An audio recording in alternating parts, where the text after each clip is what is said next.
Good morning, PLC3. This is Naomi. My pronouns are she, her. And I'll pass it along to my co-host. Is it your? Okay, I guess it's me. My name is Justin. I identify as he and him. Yeah, I guess you should all know me by now. If you don't, you will. Go ahead. Hey guys, I'm Jenna. My pronouns are she, her. Let's get started. Let's dive in. Awesome. All right, so before we get started, I just wanted to do a land acknowledgement. So our collab group, we're all located on the unceded ancestral Coast Salish lands of the Qayqayt First Nation, which is formerly now known as New Westminster, BC. We know that land acknowledgements are sometimes, balls No, it's fine. I just want to say, how sometimes people just say them to be impartial, oh yeah, I said my land acknowledgement, I'm fine. But okay, you could cut all that stuff out. Anyways. For the sake of virtue signaling. I just wanted to acknowledge that we're still learning about our Indigenous history and the place that we live and learn on, and if we're missing any nations or groups or peoples that we want to acknowledge that we're learning, and hopefully can include you in it next time. Thank you, that was great. That was good. That was great. Okay, I guess I'll dive in and do a little summary. So the article we're choosing to cover is titled RCMP Union Rejects Family's Criticism in Campbell River Police Shooting. This is from the Times Colonist newspaper, I guess. And it was published on July 17th, 2021. The article describes an incident between RCMP officers and an Indigenous man known as Jared Lowndes. Sorry to him if I pronounced that last name wrong. We'll throw up the picture. Perfect.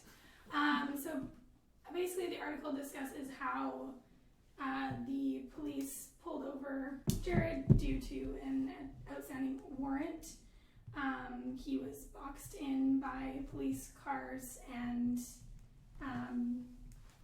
all that, and it led to them eventually shooting him and killing him. However, the article does not really talk much about Jared himself, who died in the incident. It focuses more on the police dog that was killed during the incident. About, I don't even know, 30%, if not more, of the article discusses this dog who passed away. His name was Gator. I don't think I got a picture of him. Yeah, I don't think that there's a photo. Probably could find one if you looked hard enough. But basically it just talks about Gator passing away and how this was tragic for the community. Doesn't really give much thought to Jared and the human life that was lost, which is pretty upsetting. It does go on to discuss a little bit more about his arrest and his warrants, and does make a very lame attempt at including some data about Indigenous peoples who have been killed by police. But all in all, it basically chooses to focus on how the RCMP is trying to say they shouldn't really be blamed for what happened, I guess, if you guys agree with that word. They don't want accountability. They don't want the accountability for what happened to Jared. And that's my summary. I don't know if you guys... Yeah, they definitely talked a lot about the dog. I mean, at parts they brought in, I don't know if it's officer, but last name Black. He did acknowledge that the RCMP was focusing too much on the dog's death rather than Jared's, but at the end of the day, the article is still just about the dog, arguing whether it was okay for them to say that or not okay for them to say that, and it's just about the dog rather than Jared himself. But Yeah. It doesn't even talk too much about the impact on the community or where he's from. In the title, RCMP Union Rejects Family's Criticism in Campbell River Police Shooting. It doesn't mention his name or indigeneity, or it very much dehumanizes the whole situation. Well, like you were mentioning earlier, it doesn't even say anything about him as a person dying. Yeah, exactly. It just says shooting. It doesn't say a death or anything, and the first death that they like really dive into is the dogs. Oh, is it really? Kind of. Like, it kind of speaks a little bit towards like sending their sympathies to the family of Jared, but then it very quickly goes into the police dog also died, and it's like, okay, yeah, but then it talks about that for like another 6 paragraphs about this dog, and I just, whether you're going to argue that it's tone deaf or not, you're still just arguing about a dog when a man has lost his life. So you're saying it's like glorifying the police dog over Well, it's just trying to shift Jared. the focus from the death to like a dog. Because a lot of people can relate to dogs, right? Yeah, but well, I would hope a lot of people could also relate to a human. a human losing their life. Like, it's just, they're basically just trying to pull focus and pull attention and try and be like, this is a bad man, he killed the dog. Everybody loves dogs. Everyone loves dogs. Of course he's a bad man if he killed dogs, but then they choose to include a picture of him with a dog, Which is confusing. which is super confusing because he's obviously somebody who loves animals, or at least enough to have a dog in his life, so I don't think he's out here just trying to kill dogs. I don't know. It just, Well, I mean, yeah. it seems contradictory to their point to include that photo, so I don't know. Yeah, there's a pretty good quote there that they choose is it the Times, right? Times columnist. Chose to include something about Jared's life is not like the same value as the dog that was killed by him, right? You know what that quote was? It isn't the same value, they say It that. says It's dogs are something lovely like that. things, but their lives are simply not equivalent to Yeah. human being. No matter how guilty or innocent you know that person is. It's around there, yeah. So I'll just pull up that quote properly so we get timestamp of it. Oh yeah. Keep on going.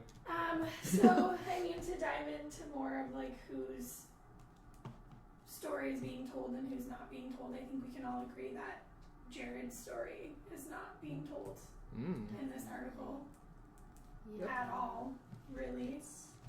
Yeah, you're right. There's not enough testimony on his behalf, right? It doesn't really, it just kind of paints him in this one negative light. The only thing that they kind of touch on about his life is that he was a father of 2 young girls. That's pretty much the extent of it, and a very brief acknowledgement that he was Indigenous. I feel like the article is not super personal, or like we were talking about earlier with dogs. It makes it harder to relate to him as like a son or a community member or someone's like child. You know, it's just about the dog. And like even in the first paragraph, the sentence about how the RCMP, like their statement that suggested that Jared could have lived if he acted differently. Yeah. Like I feel like with that as like one of the first like starting sentences in the article, you know how it's gonna go.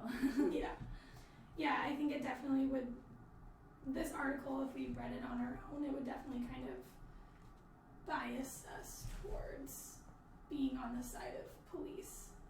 Yeah, I don't think it dives tue much into like the systems of like policing and structural like systemic racism.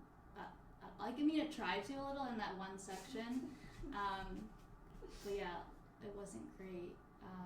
So maybe we can insert that section here while we talk about this. Yeah, just you know, if you can show me it Just- later and then I can throw it up. Well, just to touch, like this kind of brings into the conversation about how long this issue has been going on. They do kind of put in at the almost end of the article about how Indigenous people made up 14.6% of the total deaths from law enforcement from 2000 to 2004, and then it went up to 19.5% in the later period. So I'm assuming that would be from like another 4 years, so up till 2008. So obviously this problem has been going on for a long time. That's what, 21 years ago, almost 2000. That's exactly 21 years if you do the math. So it's interesting you throw up that stat because I did record something here. So it says like less than 0.1% of cases resulted in use of force, right? was it? Yeah. So then it says our CMP also averages 3 million calls annually.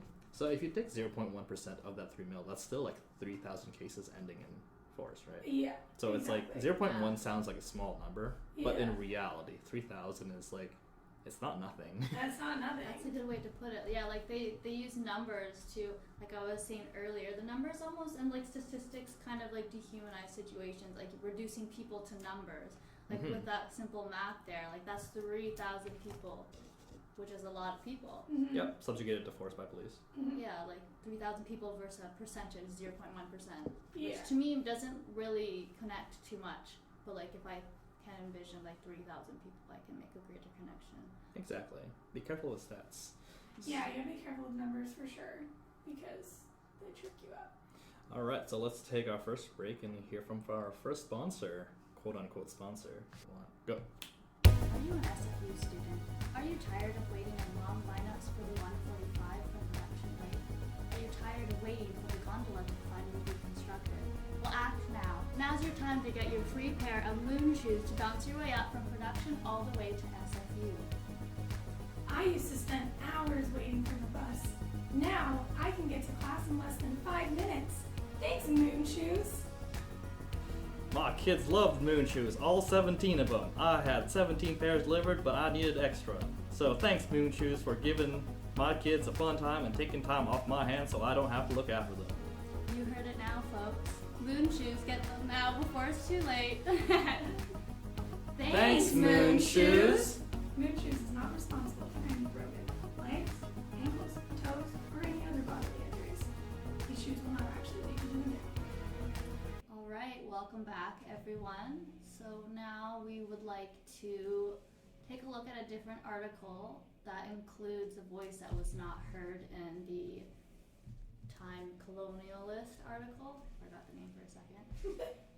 So this article comes from the CBC Indigenous branch. The title of the article is Mother of Wet'suwet'en Man Killed by Campbell River RCMP Seeks Answers and an Inquest. So just off the bat there, the title of this article in comparison to the other one, it includes Jared as a son, says his mother. It includes his indigeneity, which is very specific. And it does say that he was killed. It's not vague as in the other one. It says rejects shooting. Mm-hmm. Way better off of that. Mm-hmm. All right. And so the voice, so obviously, so in this article, it includes a lot of Jared's mother's voice of her concern in what happened and also the long-standing legacy of systemic racism in the policing system against Indigenous people.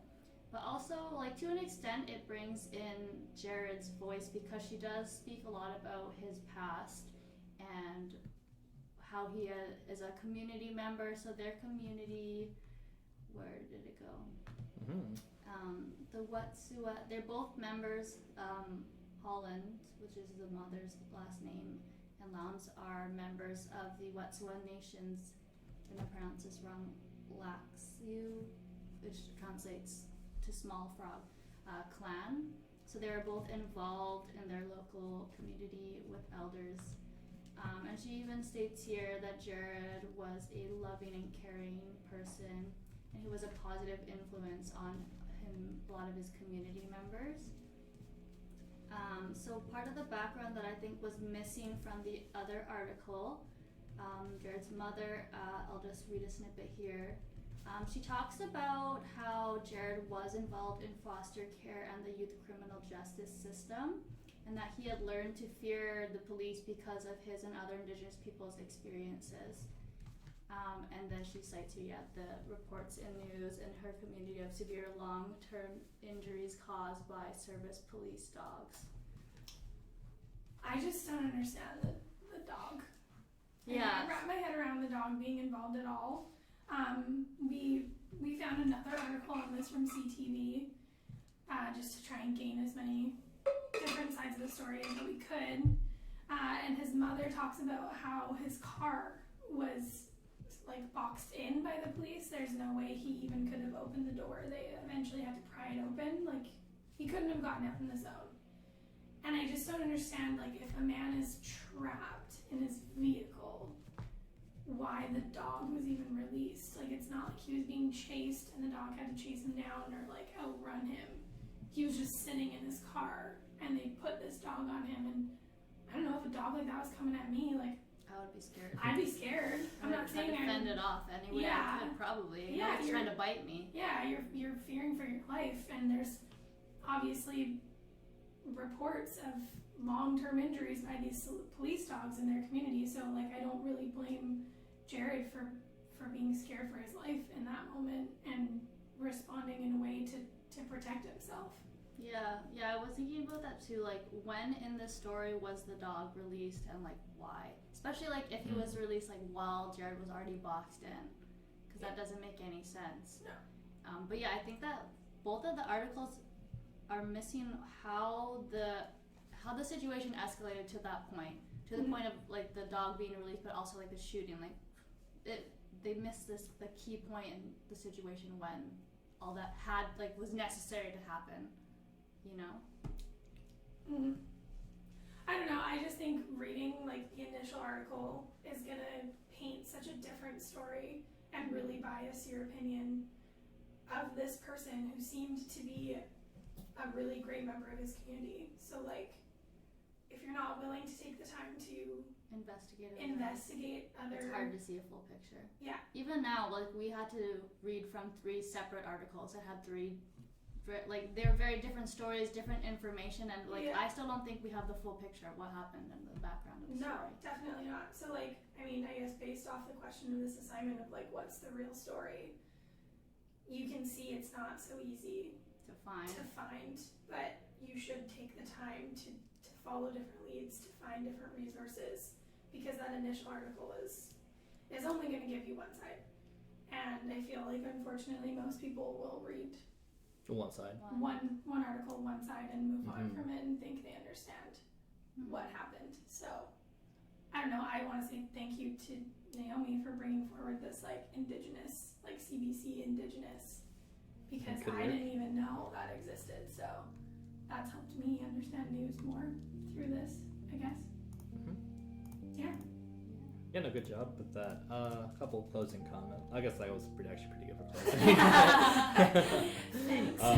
Is there anything else you want? Okay, if you're wondering why I haven't spoken much, it's because I'm time stamping everything. It's just like a lot harder than I thought it was. Behind the scenes. He took the behind the scenes role Yeah. for us today because I can't do it. So No. kudos to you, Justin. No, kudos to you guys for having such a great discussion. And Naomi, anything else you want to add? As an ads? No, I'm kidding. Just give a round of finger snaps for everyone. Finger snaps. Good snaps. All right, guys. Scene.